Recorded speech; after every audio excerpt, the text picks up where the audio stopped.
agak aneh juga gitu. Masa persoalan pagar laut gaib ini harus berbelit-belit gitu. Iya.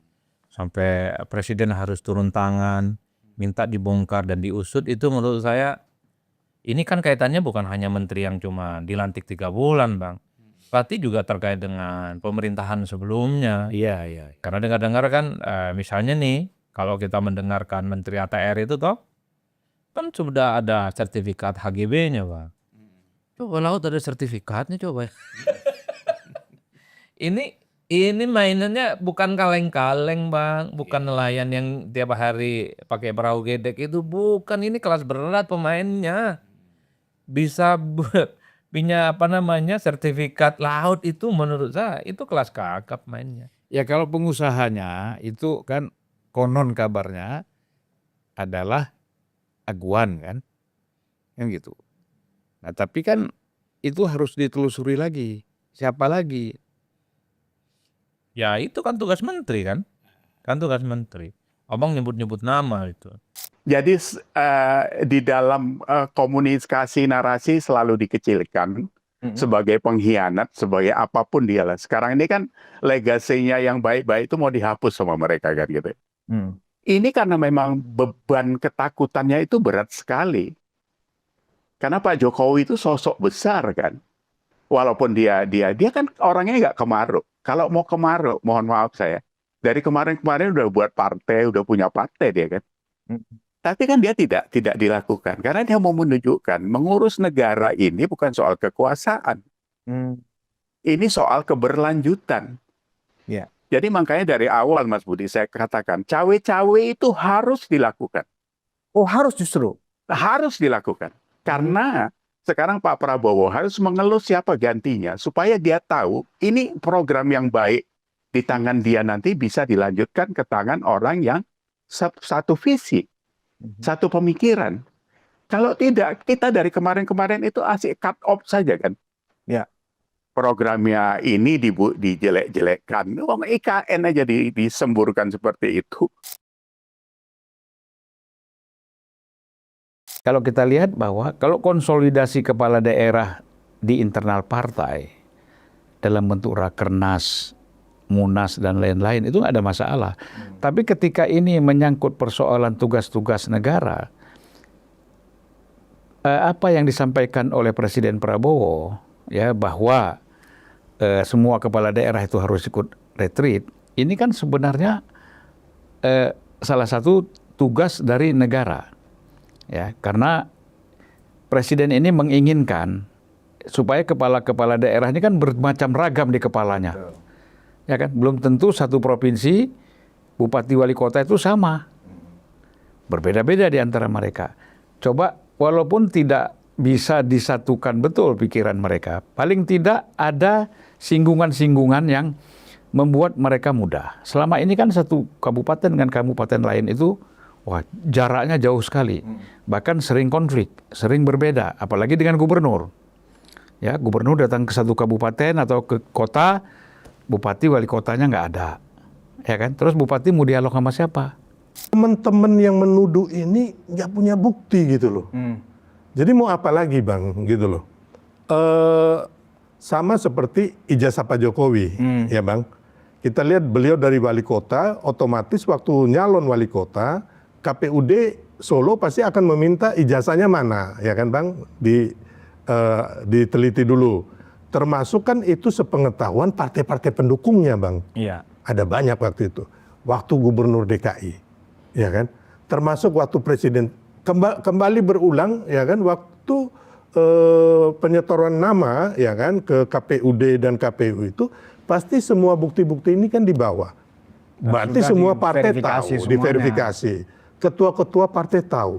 Terus kemarin Bang, yang lebih gila lagi, lebih sakit jiwa lagi orang-orang ini Bang. Waktu di pengadilan yang menuduh Pak Jokowi malahan dia yang masuk penjara. Si Tri siapa itu ya kan? Tri itu. Ya kan? Termasuk dia punya pengacaranya ini si siapa? Itulah orang-orang itulah. Iya. Tapi sampai saat ini sebagian kecil ya kan orang nggak waras ini mempercayai bahwa Pak Jokowi masih ijazah palsu dan korupsi Bang. Ini juga supaya jangan dikira ini maunya Pak Prabowo. RUU TNI ini diajukannya sejak jadi dari Pak Joko Widodo. Jadi jangan karena Pak Prabowo ini tentara, lalu kiranya ini maunya Pak Prabowo. Iya. Tidak. Ini harap dicatat para pemirsa Unpacking. Ini maunya sejak Pak Jokowi. Yang mengajukan ke Yang DPR mengajukan itu DPR juga Pak Jokowi. periode Pak Sudah Jokowi. sempat dibahas di DPR. Tapi karena mengalami transisi, lalu ditunda sampai Pak Prabowo dilantik dulu. Sudah sempat di era Pak Jokowi, sudah sempat dibahas. Jadi ini dulu supaya jangan dikira. Ini kan ada teman-teman yang masuk, kami aktivis sering menyebutnya dengan kelompok LSM Menteng. LSM Menteng ini gerombolan LSM yang pokoknya apa saja yang dibikin tentara itu salah. Apa saja yang dibikin TNI salah. Apa saja yang dibikin oleh ABRI salah. Malaikat datang pun bilang yang dibikin ABRI dan TNI itu benar, tetapi di mata teman-teman LSM Menteng ini salah. Malaikatnya pun salah. Hah? Malaikatnya pun jangan-jangan disalahkan gitu loh. Ya. Jadi saya terus terang Bang Julpon, saya tidak kaget kalau lihat perilaku teman-teman ini dalam melihat revisi Undang-Undang TNI. Kalau ngomongin urusan ini kan saya setahun terakhir lah ya, kan ribut terus gitu ya. Cuma orang ini kan nggak sadar, orang-orang ini. Deddy Sitorus, Adianat Putupulu, Hasto, ini kan ya 11-12 semua aja. Nggak tahu memang framingnya seperti itu, memang dibuat mereka di depan, ya kita nggak tahu. Ngomongnya itu ngalor ngidul, ya. Dari mulai Hasto, ada video, ada dokumen di Rusia. Presiden jeder sampai sekarang nggak pernah nongol itu kan gitu kan. Nah, ini Deddy Sitorus juga sama kan. Mancing-mancing kayak gitu. Yang dihadapi orang itu suhu itu. Bukan cupu. Jadi kalau iya bukan cupu itu suhu. Makanya dia tenang. Saya Pak Jokowi itu kan mesem. Karena dia kalau menerima sesuatu itu kan apa ya? Pak Jokowi itu kan gini, Mas Budius. Dia orang yang punya kebajikan komplit ya. Makanya kebijakannya biasanya bagus. Kata kalau ini kan kebajikan ini menyangkut dengan moral ya. Seperti kejujuran, keadilan, kesabaran. Itu kan ada di diri Pak Jokowi itu. Ya kan saya jadi heran juga ya kan. Kok ini tiap minggu fokusnya selalu menyerang ke istana. Fokusnya menyerang ke presiden dan orang-orang sekitarnya. Ya kan? Dengan angle dan framing yang kita anggap ini waduh banyak nggak benernya kan seperti itu. Ya kan nggak banyak dan benernya. Cuman agresivitas dan intensitas ini tidak terjadi ya, tidak dilakukan Tempo di sebelum pemerintahan Pak Prabowo. Itu bisa kita cek sama-sama. Di sebelum pemerintahan Pak Prabowo tidak seagresif ini. ada tapi tidak agresif. Ada tapi tidak agresif. Nah, jadi kita kan kita bertanya-tanya ini kok kenapa dia harus fokus banget gitu loh ya. Di Bocor Halus, selalu tiap minggu ada saja. Kayak nggak ada bahasan lain seperti itu. Jadi kan saya ujungnya kita telisik. Ya kalau kita mengandalkan literasi dari... Kira-kira kenapa itu? Hah? Kira-kira kenapa? Makanya saya lihat kan, saya mengandalkan literasi dari lokal pasti ya kan teman-teman media kan mempunyai kode etik. Tidak mungkin akan saling buka tentang masalah itu. Ya Tempo membuka sendiri bahwa ternyata dia sudah mendapatkan suntikan modal dari MDIF yang terafiliasi dengan George Soros. Jadi kalau saya melihat ini Nggak marah Bro Kanjeng enggak. mereka melakukan Jalan-jalan enggak. Ini lagi puber. puber yang kelima. Puber terakhir. Oh puber terakhir. Iya. Jadi kalau ditanyakan ke Iya. seluruh rakyat Indonesia, sikap seperti jenderal-jenderal ini menyatakan demikian, saya yakin 90% itu menuding tuh jenderal-jenderal. Kok begitu jadi jenderal ya? Banyak tanggapan negatif itu. Saya lihat di YouTube, wah sudah aki-aki, udah tua, udah bau tanah. Ini ngapain lagi Pak Tri seperti ini? Oh ya ada Pak Tri ya yang paling senior ya. Sayang sekali ya kalau Pak Tri dibawa-bawa. Ini masyarakat. Masyarakat mengatakan, ini bukan zamannya Orde Baru. Zaman Orde Baru itu presiden bisa dipilih melalui MPR. Dipilih dan diberhentikan. Ini presiden dan wakil presiden itu dipilih langsung oleh rakyat Indonesia. Ya. Nah, apa urusannya dengan jenderal-jenderal ini? Bagi Jokowi penting ini. Mempunyai partai politik. Tentu pilihannya yang paling tepat itu adalah PSI kan. Gitu. PSI itu kan tempat yang menurut saya paling pas buat Jokowi. Hanya kan memang kadang-kadang orang ada kendala psikologis bagi Jokowi. Apa kendala psikologisnya? Sekarang ketua umumnya Kaisang. Anaknya kan. Secara psikologis bagaimana nih saya menggantikan anak saya menjadi ketua umum? Ya kan? Walaupun nggak ada masalah secara Udah benar istilah abang tadi itu sudah tepat itu. Ada kendala psikologis. iya, Ya. kendala psikologis saja. Bahkan itu bisa diolok-olok tuh nanti bang. Iya, makanya itu kan bisa di framing lagi, dibesar-besarkan lagi, nggak pantas gitu kan. Pokoknya apapun dilakukan Jokowi pantas pun dianggap nggak pantas, ya kan. Yang paling pantas nanti Jokowi menyembah-nyembah mereka itu, itu wah, pantas tuh. Tapi selama di luar itu dianggap nggak pantas, gitu. Nah, memang betul bahwa kalau Jokowi yang memimpin Partai Solidaritas Indonesia, partai itu akan meledak ini. Abang yakin itu? Oh yakin saya, ya kan. Dengan figur Jokowi itu kan orang masih. Nah sekarang Sabar minum ini bang. ya tujuannya apa? Kan tujuannya kan nggak mungkin dia untuk maju sebagai presiden. Orang-orang ini pengkhianat bangsa dan negara Republik Indonesia ini. Bayangkan ya, negara Republik Indonesia yang dimerdekakan oleh rakyat Indonesia, pahlawan-pahlawan bangsa dengan darah, air mata, kehormatan, dan didirikan oleh sang founding father kita. Ini negara berdaulat loh, ya kan? Apapun yang terjadi, kalau ada misalnya mislah di antara misalnya penegakan hukum dan lain sebagainya, kan oknum. Nggak bisa kemudian juga digeneralisir. Nah, mereka bilang nggak percaya. Kalau mereka nggak percaya nggak usah berada di Republik ini. Percaya aja sama negara yang mereka percayai.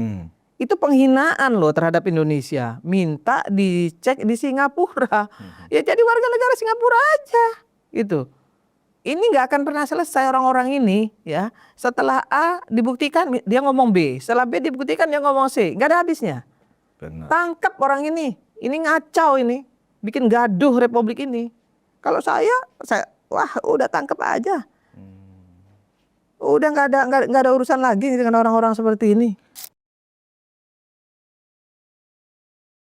Ini sebenarnya ketidakpuasan bukan hanya kepada Jokowi, bukan hanya kepada Gibran, juga ketidakpuasan terhadap Prabowo.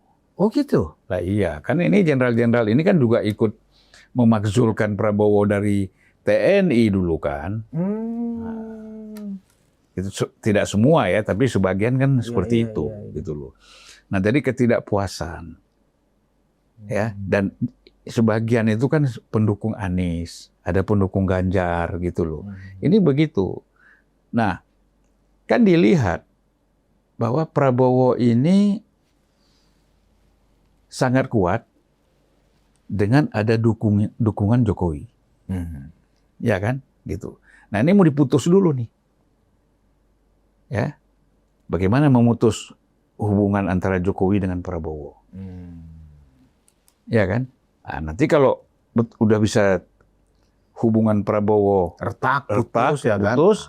targetnya Prabowo lagi.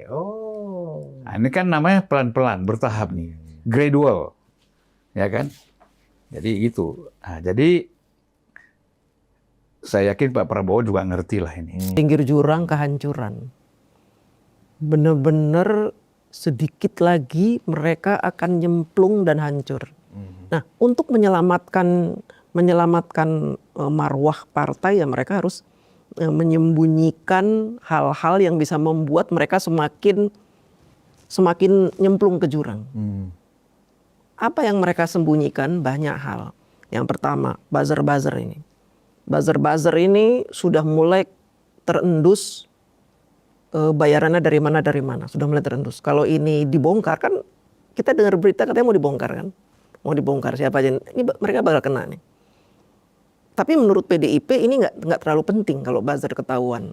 Nah kemudian menurut PDIP juga tidak terlalu penting kalau sampai si Betor menyebutkan bahwa kader-kader PDIP banyak yang memalsukan ijazah. Itu kalau misalnya orang udah tahu seperti itu nggak penting, kan bukan salah PDIP, salah si kader-kader ini kan.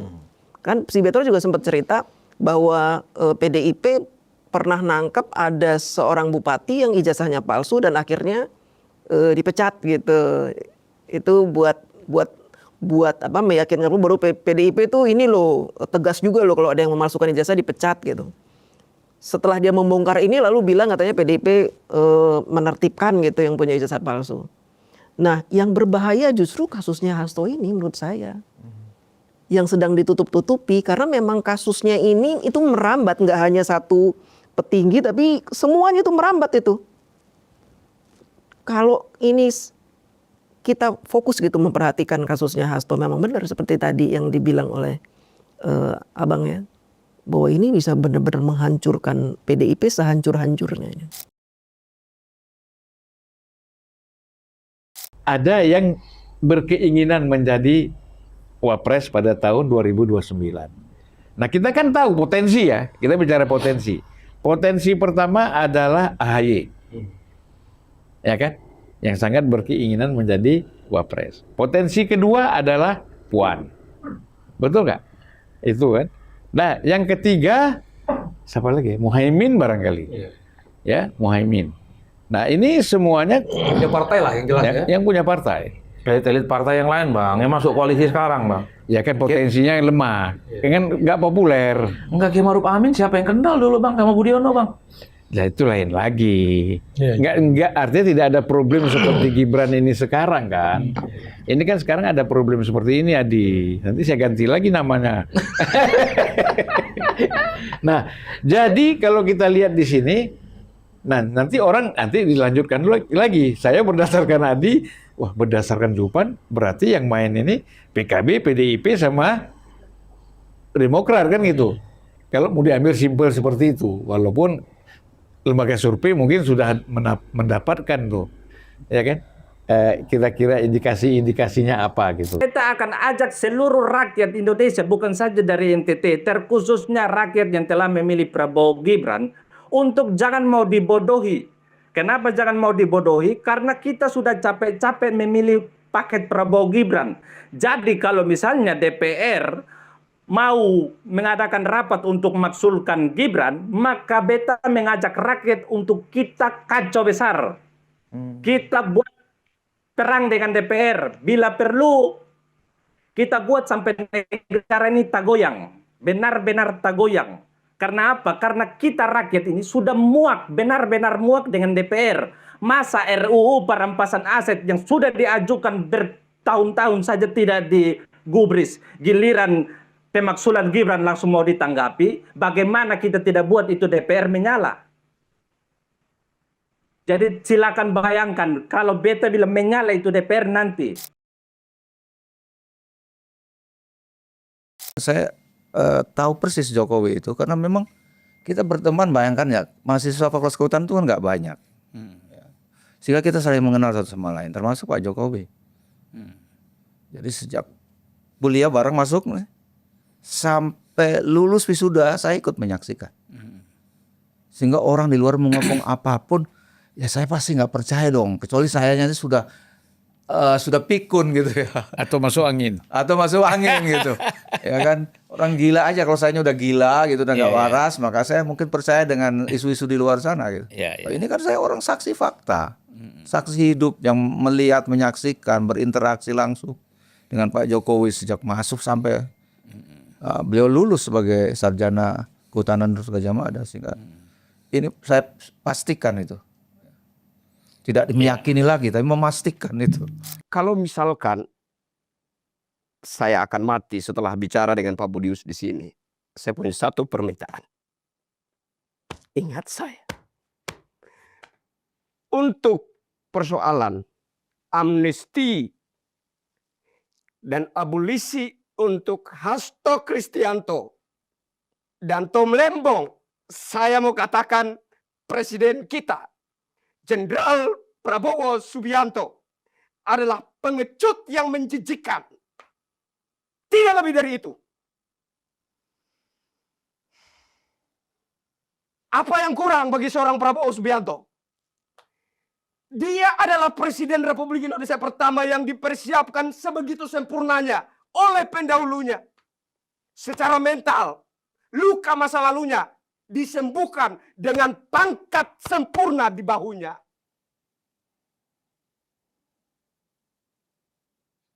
Apa yang kurang buat seorang Jenderal Prabowo Subianto?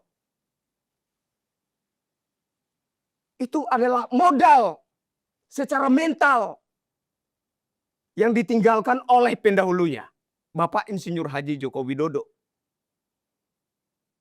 Orang katakan Jokowi nggak berbuat apa-apa. Penegasan setelah kematian Muhammad Ataya. Dari keterangan keluarga, pelajar, dan diaspora, ada upaya dari KBRI Wina dan pihak IO untuk menutup-nutupi kegiatan dan siapa saja sebenarnya yang dipandu oleh Ataya.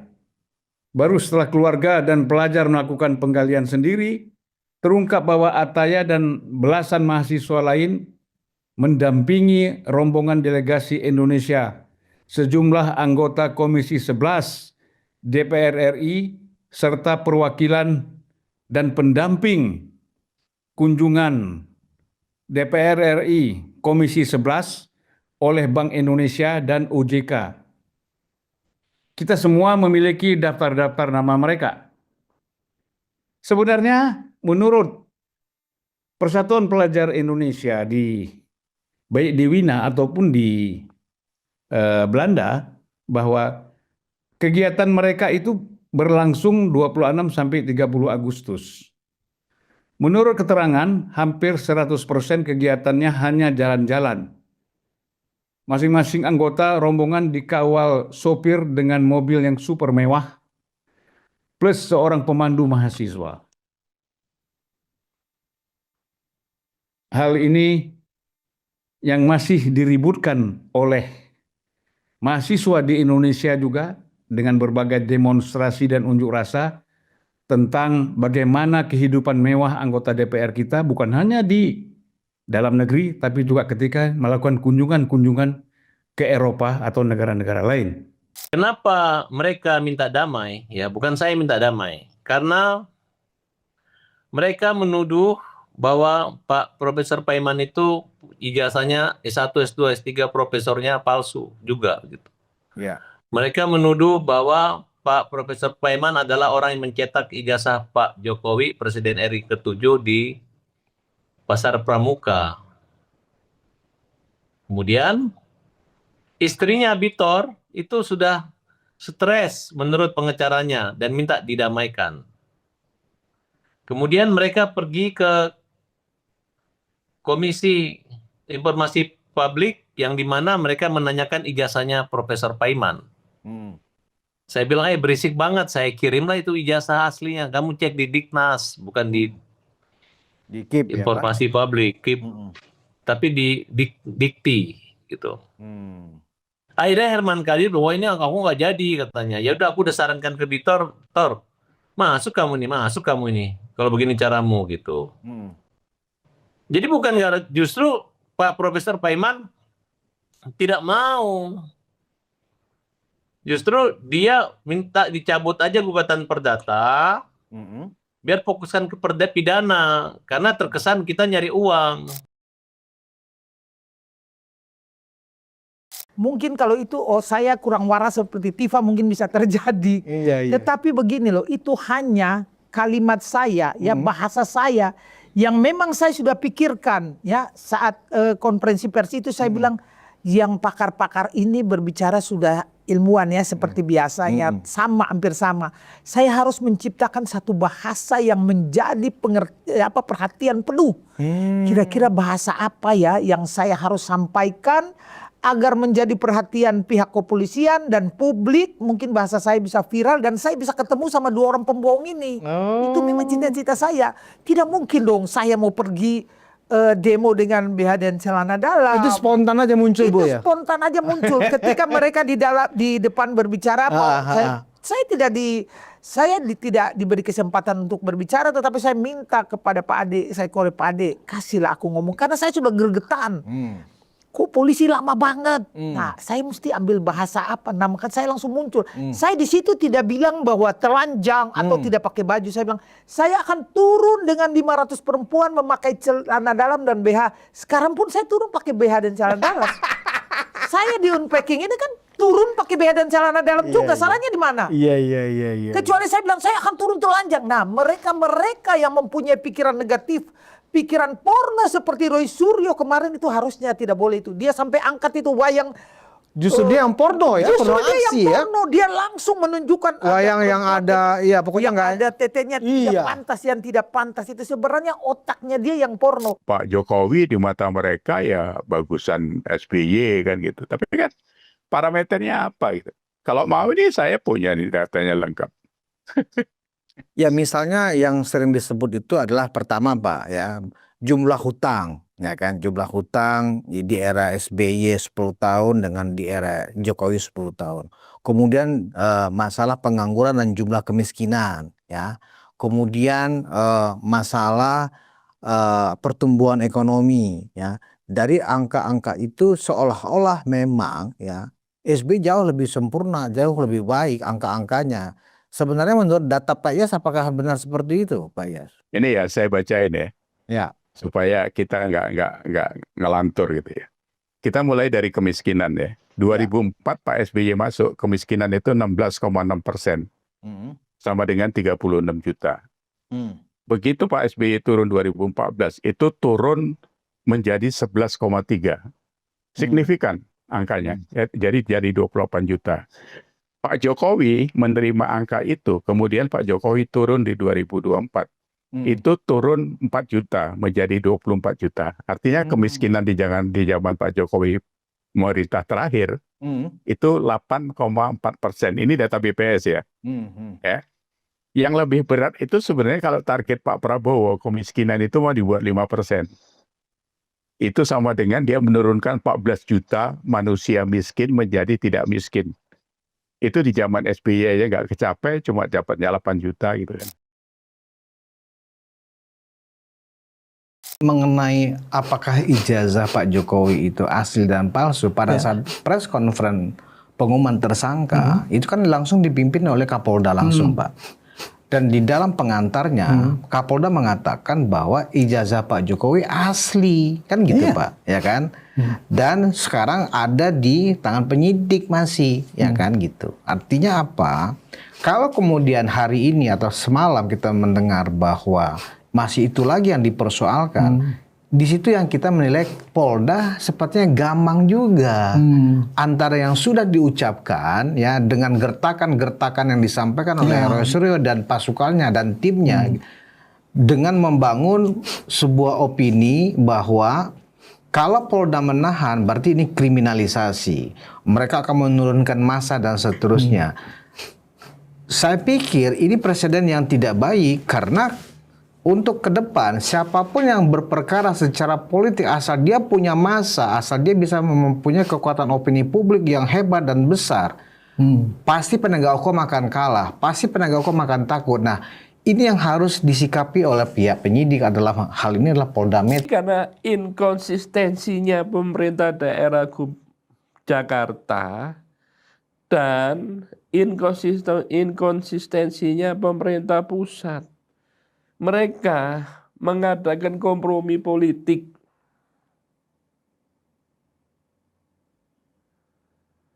Kompromi politik yang jelas supaya ada win-win solution.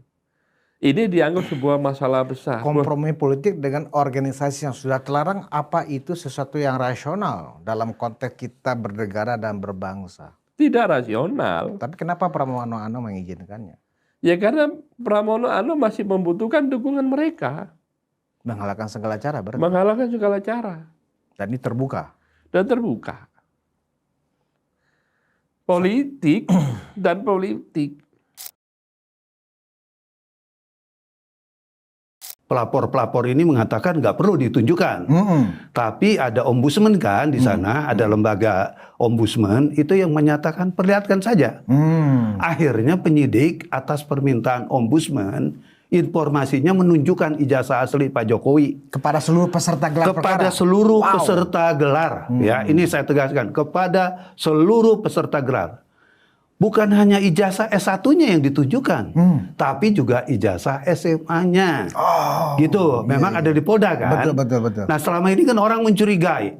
Ini ada di mana sih ijazahnya kan? Apakah di tangan Pak Jokowi, di UGM atau disembunyikan? Ya, tapi sekarang terjawab dengan jelas, ya. Pada waktu gelar ijazah Pak Jokowi baik di ijazah SMA maupun S1 dari Fakultas Kehutanan ya. Dari UGM itu ada di penyidik ya, dan itu tadi terang benderang diperlihatkan. Saya tanyakan, setelah diperlihatkan gimana reaksi dari mereka? Ini kan yang perlu reaksi. Kan selama ini kan mereka minta seperti itu kan, tunjukin dong. Nah, setelah ditunjukin apa reaksi mereka, Pak Suhadi? Diam. Terdiam. Wow. Karena ada satu saya nggak perlu sebutkan ya, yang dulunya dicurigain ternyata tadi terjawab. Itu tidak sesuai dengan ekspektasi mereka yang mengatakan itu tidak sesuai dengan keaslian ijazah. Ya. Emak-emak yang berisik itu dia selalu ngomong terus, sehingga memang saya akui konsentrasi saya terpecah 10, bukan hanya 2, 10. Yang dari emak-emak, maksudnya dari lawan lagi yang berdebat kan itu, dari sana lagi kiri kanan segala macam. Tapi saya salut sama diri saya karena saya bisa tetap tenang, walaupun di kiri kanan saya dibentur-benturin kan gitu. Nah, tiba-tiba pada waktu saya bicara, Rismon bilang, ini Peter terlalu banyak bicara. Loh, bukan masalah banyak bicaranya. Lawan debatnya lagi bertarung dengan saya. Masalah keilmuan hukum. Nah, dia maunya itu ketika saya mau memaparkan pandangan hukum, saya langsung di-cut gitu. Lah itu kan namanya memaksakan kehendak dong. Yang namanya kalau berdebat itu kan head to head. Ya kan? Dan saya di situ melihat bukan head to head lagi. 5 lawan 1.